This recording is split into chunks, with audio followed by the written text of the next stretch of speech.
Ajay Srivastav, Chief Executive Officer of Dimensional Consulting, joins us live. Ajay, good morning and thank you for joining us. Ajay, things are looking strong. Everyone on the street is of the view that Indian economy has hit some kind of an economic bottom. The problem here is that we could turn, but we are nowhere close to an upturn. Well, I think, we have a right to be optimists sometimes, at least in the last 3 years. And I think we need to look at something positive happening in the economy. Having said that, I think everything is looking good, but I don't know what's going to happen, because if you look at the fiscal deficit, 84% of the budget, Finance Minister wants to be within the budget. No possible, plausible, mathematical way it can be within 4.8%. So I don't know what's going to be the impact of the government spending going down so drastically to be within 4.8% of GDP. I don't think we have factored it enough. That's one. Number two, let's not read, we are looking good as far as we are concerned, but let us not go too deep into the territory to say it's all good, because the same institutions which are giving out strong buy notices are also sitting with huge amount of stocks bought at really high prices, which they have been trying to get them up to this point, and case in point like Jayaprakash, etc. So you got to take it with a little bit of pinch of salt, because they're not disclosing the fact that what we normally disclose is that what is the position they're carrying, what are the average prices they're carrying, what is the background to these calls that they keep coming out with, and it's not the first time. It's happened in the last 18 months.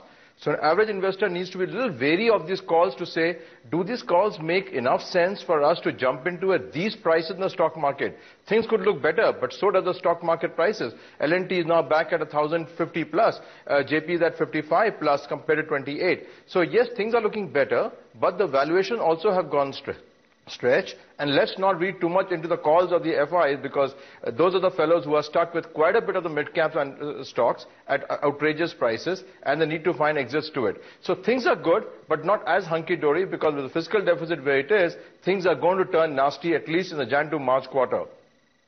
Ajay, what is the importance of the outcome of assembly elections? Do you think that will be just a 100-point Nifty event?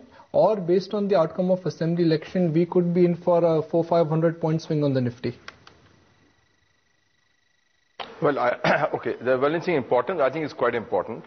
A lot of it is factored in that there's going to be a victory of the opposition party. But if the victory is a large and thumping majority, I think that's a key point here.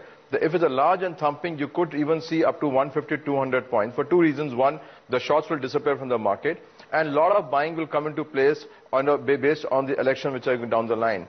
Having said that, I think the market has already positioned itself in a manner of speaking to say that the victory is imminent.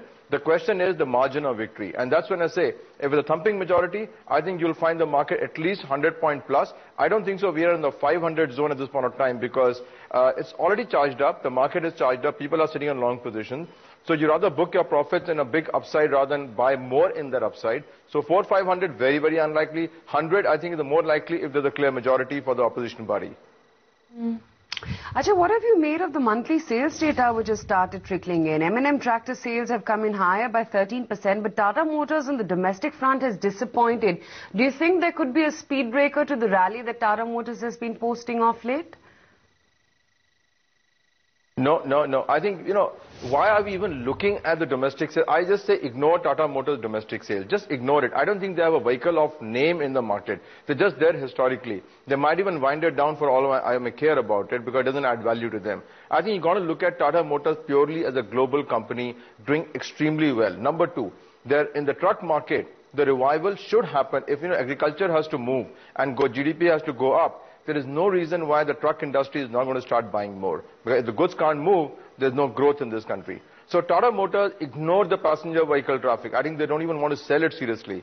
I think you should just focus on global sales and a movement on truck. We believe it's still a very attractive buy.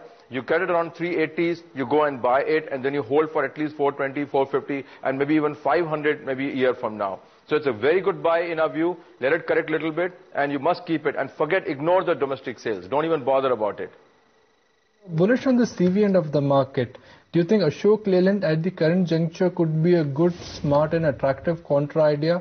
It's cheap, it is attractive, and the stock even after the recent run-up is still sitting at a multi-year low.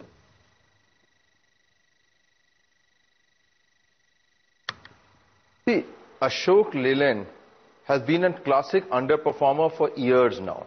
There is no reason why it should start to become a star performer. Let's be honest about it. Poor management, poor vehicles, I like everything poor about it. I don't think it's a poor stock which is not worth buying in. It may be a momentum buying, maybe arbitrage buying at some time to see it will catch up. But I think it's a poor stock which should be ignored at all points of time. It has no value in a sense because management hasn't done anything great. Product profile is average at best. Financial profile is weak at the best again. So why would you want to go for that stock? I think it should be ignored, to say the least. Ajay, I'm sure by now you must have finally dissected the GDP data. Now there is good news and there is bad news. The good news here is the agrarian economy is doing well, industrial economy is picked up. But the bad news here is that we have a print of 4.8% for Q2. And if one works with the assumption that we could be in for some small uptick in the second half of this financial year, we will still struggle to close with the 5% number for the full year. See, 4.8, let's not get too enthusiastic with 4.8. 4.8, if I'm not wrong, was the number even in Jan to March, if I'm not wrong, or maybe April to June, one of the 2 quarters, if I recollect it. So 4.8 has no sanctimoniously about it. That's a great upward story. I think the real story coming out at that point of time is that a decline has been arrested. Continuously 2 to 3 quarters, the decline has been arrested. That's the important point here. Whether it will take up the 5% plus trajectory growth, I think it will happen, maybe but second quarter of next year, because inventory levels in the industry, by and large, have fallen to quite sharply, and therefore when you see the balance sheet of March 31st, you'll see inventory levels have fallen, and replenishment will start only in the next financial year. So, I know 4.8 doesn't give you any hope. What gives you hope is decline arrested and inventory level falling in the industry. That's what gives you hope that demand will sooner or later come back. I don't think it's going to be very soon because government spending, as I said again, is the key in the Indian economy, still remains the key. If government curbs in spending in the Jan to March quarter, there is no way 4.8% is going to happen in April to June. So let's be very clear. So either the government fiscal deficit has to stop. That's a cut. Means in the sense that 4.8% target will have to be slashed to say, okay, we'll go to 5.2 or something. One. Number two is RBI policy. Monetary policy has been very liberal in the last few months. Since the new governor took place, we have the most liberal monetary policy in the last 5 years, perhaps. The FCNR window was nothing but pure a couple of thousand crore entering the system. Now, if that starts to cut itself, again, we'll have a problem with this even retaining 4.8%. So, while we look at euphoria, the euphoria is about decline being arrested, but what we're ignoring is a very tight monetary policy which could come on the way, or government spending could be slashed even much more, which could have a very strong multiplier effect. So net, I think we are in the zone to be reasonably optimistic, but enough challenges in the next 2 quarters. For the moment, IT stocks are going through a corrective phase.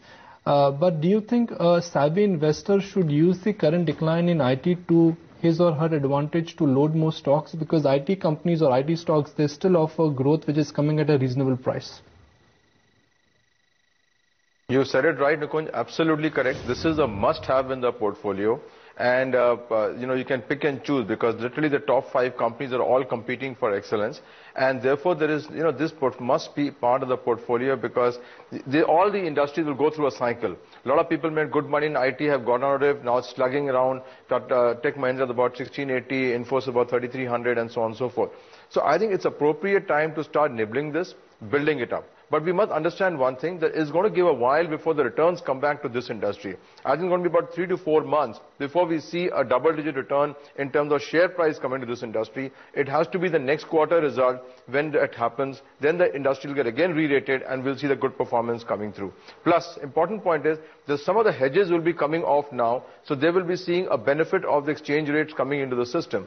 Therefore, a question you asked is, yes, it's a must-have in the portfolio. Should you start nibbling at it? Answer is yes. Should you put all your money right now? Perhaps answer is no. I would still say spread it out over the next couple of weeks because there will be time to buy these stocks. Ajay, what is it that you're liking from the metals pack?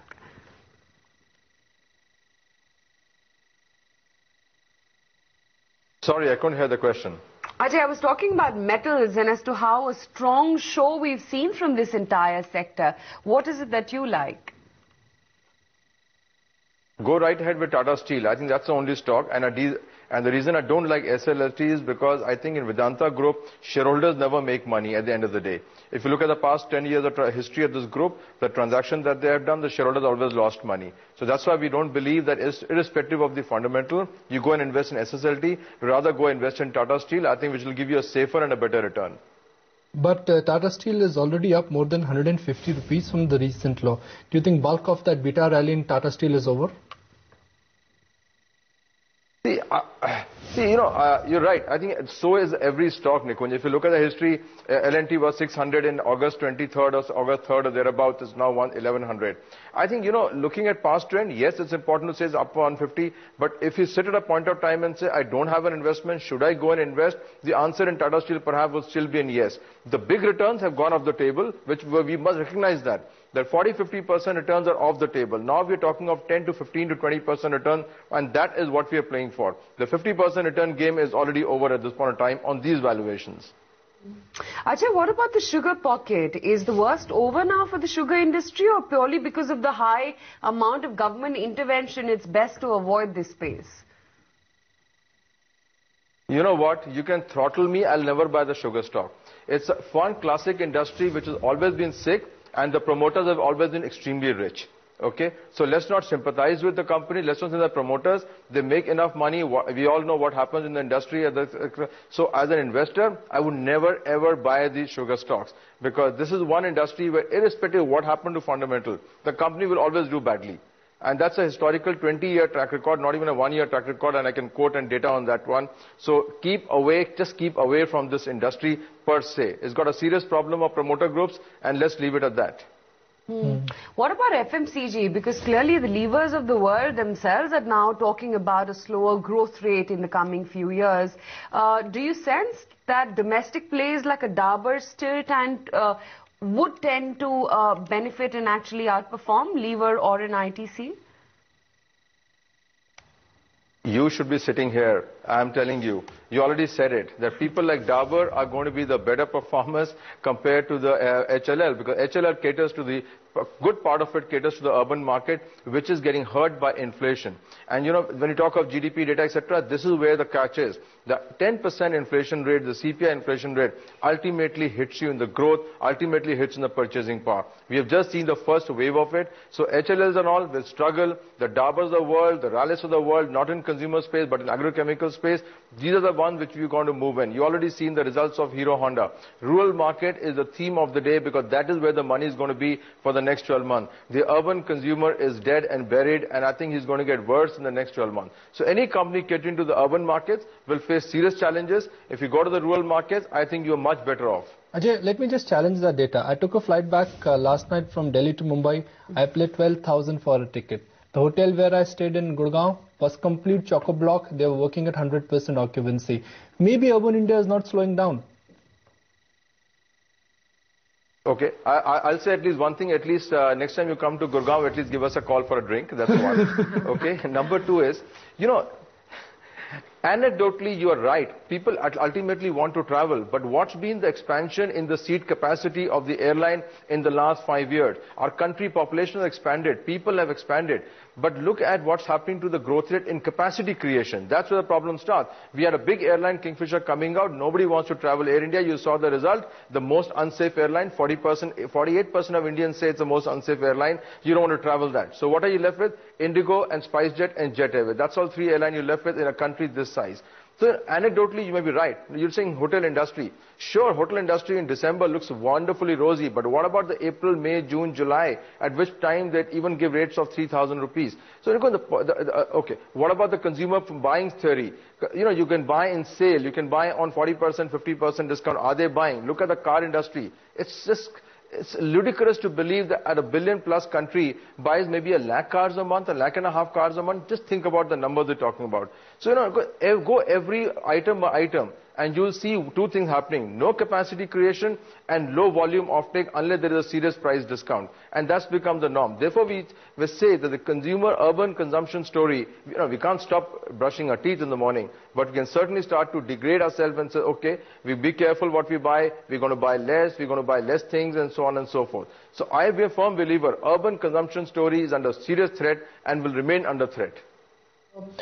Ajay, let's nail it down to stocks now. In this kind of a market, where are you investing and where are you trading? Because you always trade and you always invest. Okay. See, trading has been a wonderful zone for the nationalized banking, has been a good trading part of it, because there is a bunch of people who feel euphoric about these stocks from time to time.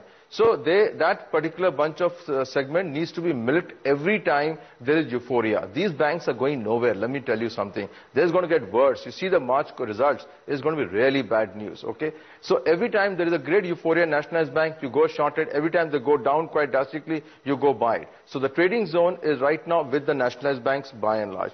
What is our purchase zone? Investment zone, as I told you, is a rural story. We got Rallis, we got Dabur sitting there. You know, our love for liquor companies, they're keeping adding on portfolio, and they have done well.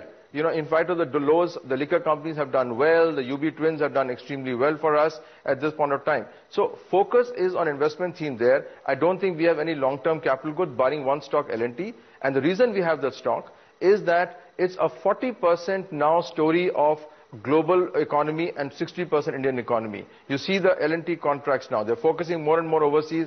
With the rupee at 62 or 63 or thereabouts, you're going to see decent profits coming from them. So L&T is now becoming like a global story, not an Indian domestic story, so you must have in the portfolio. So this is roughly where we are, very focused in our portfolio approach at this point in time, including for our customers. Pharma, we love, and we keep some of the mid-cap stocks. We are there in pharma. We think we'll keep the holdings there. And but the trading is all about nationalized banks, trade in and out. That's where the money is.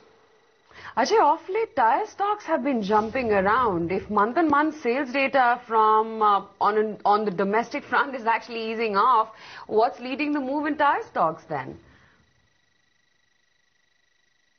See, tyre stocks, if you look at it, it's actually four companies by and large. You know, MRF you buy for stability and earnings and growth. You don't have to worry about it. Apollo, I think, has got hurt by its overseas acquisition. We all knew about that. So you really don't want to touch it till there is clarity. Are they going to buy or not going to buy? The Cooper story. If they're not going to buy it, it'll be a straight bump up by at least 30% at the end of the day. Straight